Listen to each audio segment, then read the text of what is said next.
Well, Randy's complained about all the ups and downs in the cattle market. Well, I'll tell you, the weather's done the same thing, and it's given me a lot of stress, especially on the West Coast over the last three years. Okay, let's get started here.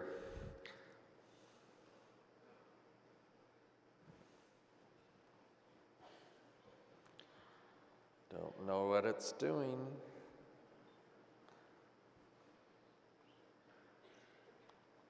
There we go. So, we're back here. We had an El Nino from 2014 through April 2016, and guess what's happening? There's a brand new El Nino. You can see that brand new El Nino in the graphic on the right. Notice the warm water temperatures which have suddenly developed off the coast of South America, starting to extend westward in the South Pacific. And even though we have El Nino building, what's interesting is the North Pacific has gone into a La Nina pattern in which a lot of storms have come down out of the Gulf of Alaska, brought cold water then down to the coast of California. So basically the El Nino pattern in the North Pacific has ended with all the strong storms and the cooling. If we look at the actual change in sea surface temperatures, which is the map on the left, between December the 1st and now, you can see that a lot of the North Pacific has cooled close to 2 to 3 degrees centigrade, while the equator down there right off of South America, you can see a red dot indicating temperatures have risen more than 3.5 centigrade. So that's about 7 degrees Fahrenheit. Tremendous change in water temperatures very rapidly. Last time we had a situation in which we had 2 years in a row with El Nino, a little break for about 6 months, then another El Nino. You have to go all the way back into the early 90s. There was a long period of El Nino from 90 to 95. What's causing it all? Well, one graph that I create every single day is a cross-equatorial flow index, which is a measure of the pressure gradient between the South Pacific high near Easter Island and the doldrum trough low, which is near Liberia, Costa Rica. If that index is high, values greater than 12 millibars, we have a lot of strong trade winds. When the index becomes weak, the trade winds die, and anything below about an 8 millibar value allows warming to take place. So in this graph, which plots this all the way from October to present, I think you can see that this tendency has been towards a steady decline in the pressure gradient, and hence decrease in the trade winds and the warming that we're seeing off the equator. So what are the predictions for the future? These two graphs show the NOAA forecast, which is on the left, and the ECMWF forecast, which is on the right. They're both forecasting general warming from now forward going into the summer. The ECMWF graphic, the one with all the red on the right, is more robust on the warming. It only goes through July versus the NOAA forecast, which goes through October. No matter how you look at it, both models are indicating we're going to have steady warming for the next 6 months. Okay, let's go around the world and see what's going on with world crop conditions. And what we're seeing is, especially in the eastern hemisphere, Australia towards India, we're seeing an impact already of El Nino, as well as in South America. If we start in the United States, the graphic on the left indicates the 180-day percent normal precipitation graphic. The map on the right indicates the U.S. drought monitor there on January the 24th. Two main areas of drought which have been persisting for quite some time now are in the southeastern U.S., that circle that you see there in the southeast, as well as a drought in the northeastern U.S. On the other hand, the western United States has been able to get some good moisture in California, so the percent normal for the last 180 days is way above normal. But since they had 5 years of drought, notice the drought monitor index still indicates anything from about Sacramento south as dry. So the question is, when we get into the forecast component of the presentation, what's going to happen with these drought areas in the United States? This graphic shows the vegetation index for the United States. 2017 is on the left, 2016 is on the right. We have very severe drought this year, all the red in the southeastern U.S. indicating that vegetation is not doing a good job in this portion of the country. Drought's really had a strong impact. If we compare it to last year when we had the peak of the El Nino right now, notice how green it was throughout the southern tier of states, southeastern US. What's a little problematic in forecasting has been the fact that the rains didn't come with El Nino in the west, in California specifically. They've come with a destructive phase of the warm water back this past fall and winter. Well, let's go to South America. South America is already starting to show some impacts from El Nino. Typically, northern and central Brazil become quite dry. This is percent normal precipitation for the last 7 days, 30 days, and 90 days. And I think you can see that there's been less than 25% normal precipitation in northeast Brazil for these 3 periods of time. And that's a pretty severe drought. This is their summer rainy season. On the other hand, if you look down there towards Argentina, it's been relatively wet the last 30 and 90 days, though in the last 7 days it did get dry. I think that's going to reverse. Bottom line is anytime it's dry in northern Brazil, crop areas, but pretty good conditions in Argentina, that's typical of El Nino. So here's the vegetation index for South America this year versus last year. I've circled the main crop area of Argentina there in the bottom portion of the South American map on the left.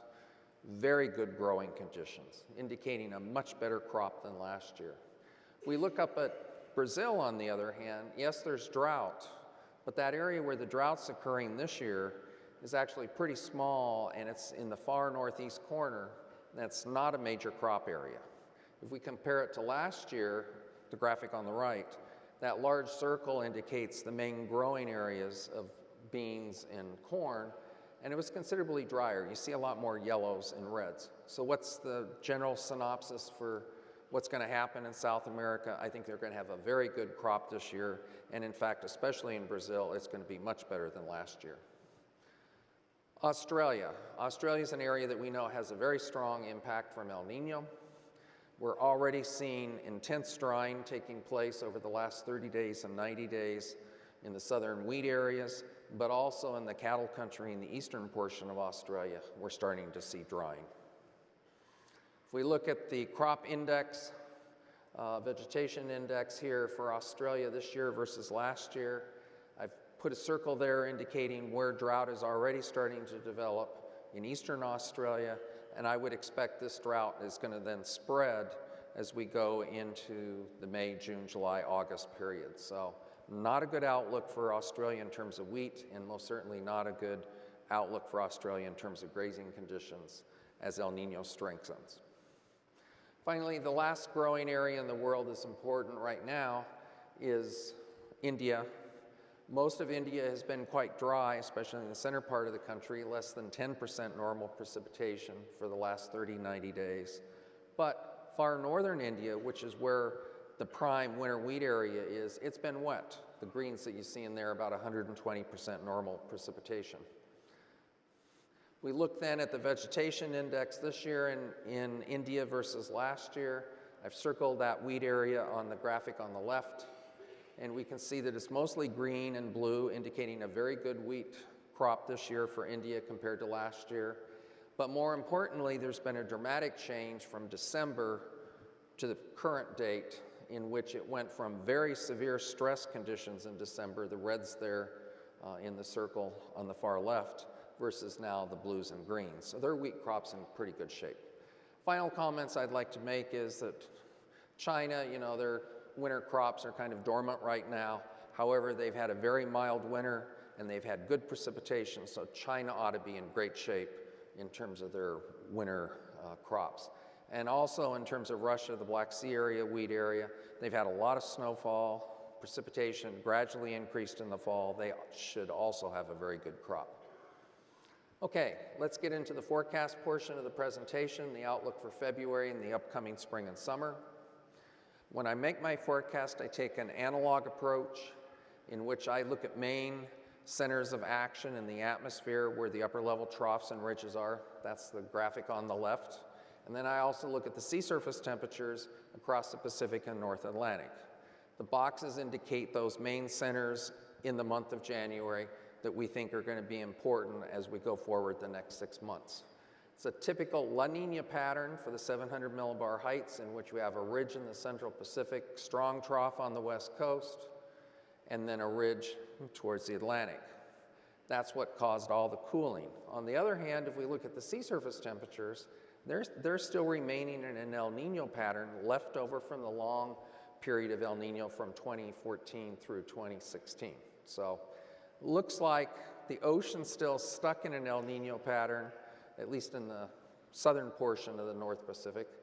And I think the upper level heights are going to go towards El Nino real soon too. Taking the analog years, we then composite what the upper level heights are likely going to look like in the month of February. Those analog years are 1961, 1951, 94, 95, 2001, and 2015. Going into February, notice we have a broad ridge developing across the North Pacific. We're ending then that stormy period in California along the west coast, and that ridge extends all the way across the United States to the east coast. Just north of there, though, on the Canadian border, we have a pretty strong jet forming with real strong westerly flow, which is going to allow cold fronts to come down through the northern plains. Looking then at the temperature forecast for the month of February, very warm in the western United States, the graphic on the left. Cool weather being able to come down with that jet throughout the Canadian border region, and remaining warm in the southeastern United States with the protection of a strong ridge. Precip-wise, things are going to kind of dry out in the southwestern United States for the month of February, stay dry along the Gulf Coast due to the ridge, but we're still going to get moisture flowing north, so we should have normal to above normal precipitation through the Midwest. Going into the spring, forecasting a persistent ridge of high pressure off the west coast. That's very typical of El Nino. Just downstream from it, the forecast calls for a trough through Baja California. And then with that persistent ridge that's caused the drought in the southeast still remaining in spring, between the trough in Baja and the ridge in the southeast, we have good southerly flow into the southern plains and midsection of the country. And finally, we have a weak trough developing through the Great Lakes in the spring, bringing down cold fronts. So we have a perfect combination of moisture coming up from the south with a lot of fronts coming down from the north. And so this is going to really turn things around precip-wise for the spring. Spring forecast then with the ridge along the west coast, persisting very warm temperatures all the way from Washington, Oregon down to Arizona. With that weak trough gradually developing in the Great Lakes in the Midwest. Temperatures gradually cooling towards the middle and end of the spring. But with that good southerly flow coming out of the Gulf of Mexico between the ridge on the west coast and the ridge in the southeast, good amount of precipitation all through the winter wheat areas, grazing areas of the United States. Main concern as we go forward into the spring and summer is going to be that dryness that we see developing in the northwestern U.S. And then finally, the drought in the southeast is gradually shrinking as we go from spring towards summer. We do a month-by-month play in the forecast for temperature and precipitation. Temperatures, the map's on the left. Notice the western United States every single month is warmer than normal. We have that ridge in the southeast, which is pretty prominent in March, keeping it warm. But as we go into April and May, the ridge gradually weakens, so the temperatures finally cool off to near normal temperatures. Finally, we see a trough developing in the midsection of the country by April and May, and that's why we see cooling taking place. Precip-wise, again, that southerly flow between the ridge on the west coast and the trough in the midsection of the country is going to bring moisture up into the southern plains in March. Moisture works a little further north as we get into April. And then finally in May, the moisture blossoms throughout the winter wheat areas of the country into the Midwest. Little resurgence of drought there in May in the southeast. I think it's going to be short-lived. Let's look at the summer forecast. Summer forecast calls for that persistent ridge to still stay in the western United States. It's a little further inland. That allows southerly flow then along the west coast which is then going to allow the water temperatures to start warming back up off of California. Also have a pretty strong ridge of high pressure in the Gulf of Alaska. Anytime we have a ridge in that position, generally speaking, the North Pacific warms. Again, that's typical of El Nino. To the east of the western ridge, notice we have a trough developing in the midsection of the country with a southerly flow coming around a ridge from off the east coast. It's a perfect situation. A lot of cold fronts coming down in the summer into the midsection of the country, and a lot of good Gulf moisture, warm tropical Atlantic moisture getting into the southeastern U.S. So if we look at the summer as a whole, temperatures staying warm in the western United States associated with that ridge, dry conditions persisting in the Pacific Northwest, and also a very poor monsoon in the southwestern U.S. On the other hand, as we get east of the Rockies, notice it's relatively wet all the way from the mid-Gulf Coast up into the lower portion of the Midwest, and the southeastern United States finally gets their share of rain come the summer. If we look at a month-by-month breakdown in temperature and precipitation, I think one thing that's obvious is with the ridge persisting in the west, quite warm temperatures, June, July, and August. Looks like the main heat's going to be in the month of August. East of the Rockies, with that trough persisting, northerly flow, fronts coming down, relatively cool summer in the Midwest. And then finally, along the East Coast, with that ridge offshore, there is some warmth, but it's primarily in the northeastern U.S. Precip-wise, with that good southerly flow coming out of the Gulf, very good moisture conditions in the month of June, all the way from the Gulf Coast up into the northeastern U.S. Kind of weakens a little as we get into July, but no indication of dryness any place in the Midwest. And then finally in August, again, the moisture is kind of weakening and not doing very good in the monsoon areas of the southwestern U.S. So that kind of concludes my talk for today. Bottom line is, a new El Nino is coming. It's very unusual to have two El Ninos back and back like what we're having. The last time you got to go back into the early 90s. It looks like this time around, the drought in the southeast is going to be broken very quickly associated with the new El Nino. Problem with El Ninos developing this early, we typically have a poor monsoon in the southwest. And if there's a concern for major drought, it's going to start focusing then on the Pacific Northwest, because we know high pressure ridging is typical in the Northwest associated with El Nino. So that concludes my talk, and thanks for all being here.